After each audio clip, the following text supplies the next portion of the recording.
Greetings to you wherever you are. This is Farm Prefect and my name is John. Here we talk about agriculture.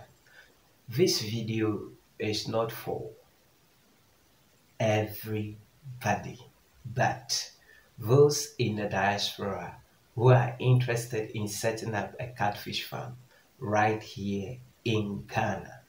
Yes.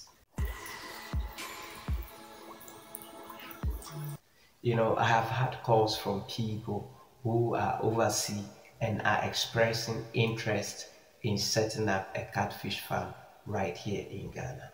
You see, the truth of the matter is that the catfish venture or business, farming as a whole, is very profitable.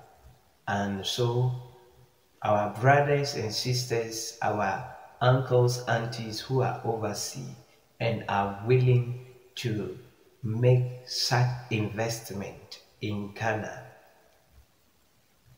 I want to say that that is a good initiative and may the Lord bless them.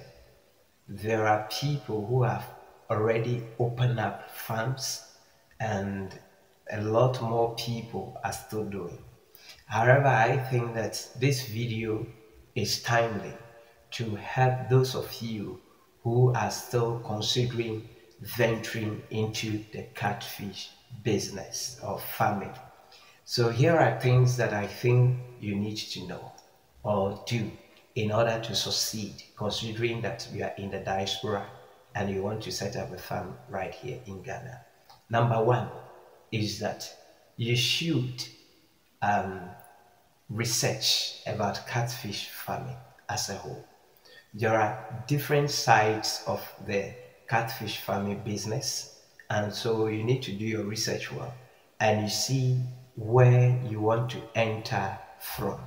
Is it that you want to produce fingerlings, which is still profitable, or you just want to go and buy fingerlings and come and raise in your ponds, or you want to do both fingerling production and then nurturing them till they grow out, all right? Or you want to go into feed formulation. You should be able to tell what you want to do. And many people go for the growing out, where they either they have a hatchery of their own, where they hatch and they nurture, okay, they raise in ponds, or they go and buy fingerlings from those who have hatchery and then they raise in their ponds. Whatever way that you want to do is up to you. That is why you need to do your research very well and know about the business, okay, before you push your money into it. Number two, you should have a quote or a budget. Reach out to someone who is experienced and is into the catfish business and helping people to set up farms like we do, all right? Reach out to us. Tell us what you want to do. Tell us your budget. How much do you want to start with? What capacity do you want to start with? Do you want to start with 4,000? Do you want to start with 6,000? Do you want to start with 20,000? When you tell us, we'll be able to give you a quote, a breakdown as to how much it will cost you. And you know something? The good news is that as at now, we do not charge our client for preparing budget for them or estimate for them. However, do not call when you are not yet ready. Yes, only call when you are ready and when you are serious about venturing into it, and we'll give you a breakdown, an estimate of how much it will cost you. You see, it is very important that you know how much it will cost you, from setting up the ponds to purchasing of the fingerlings to feed and also to managing of the farm, so that you already have the end of your farm in view before you even start. That way, you wouldn't get stuck on the way. All right. So getting a professional to help you with your estimate is very important. And at Farm Prefect, we help farmers to prepare such estimates, and we also explain to them the dynamics of the business.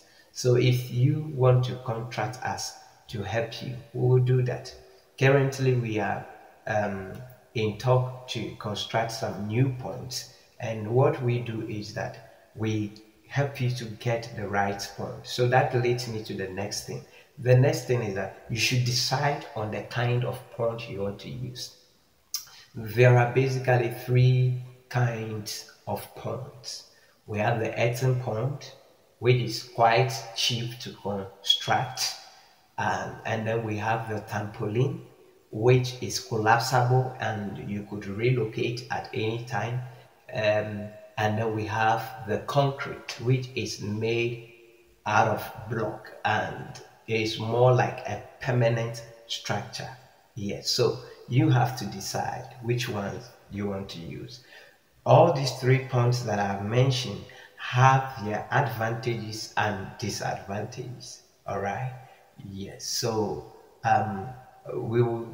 I think we already have a video on the trampoline pond. We have a video on the concrete pond. So what we will do is that we will also make a video on the earthen pond, and we'll try to compare, and we'll also try to let you know the advantage and the disadvantages and all that. So please, if you haven't subscribed yet, kindly consider subscribing so that when we upload such videos, you can have it beforehand. Yes, that is it. And so when you want to set up your earthen pond, you should still get those who are experienced to help you. Your trampoline pond, get someone who is experienced to get you the right kind of material, yes, which can last for a long period of time, minimum of 8-10 years, minimum, not maximum, minimum, and check around at least maybe 10 years. You need to get the right people, yes. And if it is about a concrete pond too, you have to get the right people to help you with the construction of the pond and the plumbing works, so that works on your farm can be easy. All right. Now, talking about work on your farm, you are overseas, you are not in Ghana. Maybe occasionally you may come back. So let's talk about caretaker. Yes, you need to get somebody you can trust, someone who is trustworthy to manage your farm for you. That is where the issue is. Many folks do not have loyalty and honesty with them. So when people in the diaspora set up farms and place them in charge, they rather see it as an opportunity to exploit them. Yes. So in order for you not to be exploited, you need to get somebody you can trust to be taking care of the farm for you. All right. We can only come from time to time and help you with sorting, help you to address issues, challenges that may be coming up on your farm.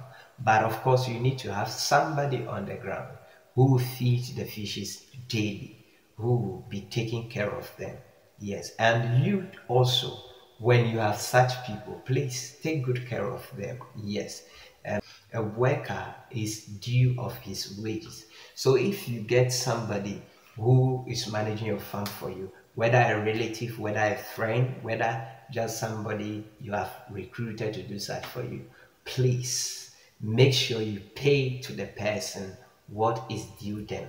Yes, have an agreement. Let it be clear to the person what you are paying him or her, the benefits that he or she stands to get. That way, the person wouldn't have thought of getting things through the back door, and you to your animals will be safe. Yes. And then, so that we've talked about the caretaker.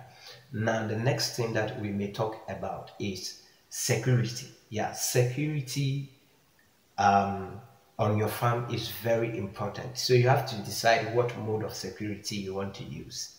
Is it that you want to use security dogs? Is it that you want to use a CCTV?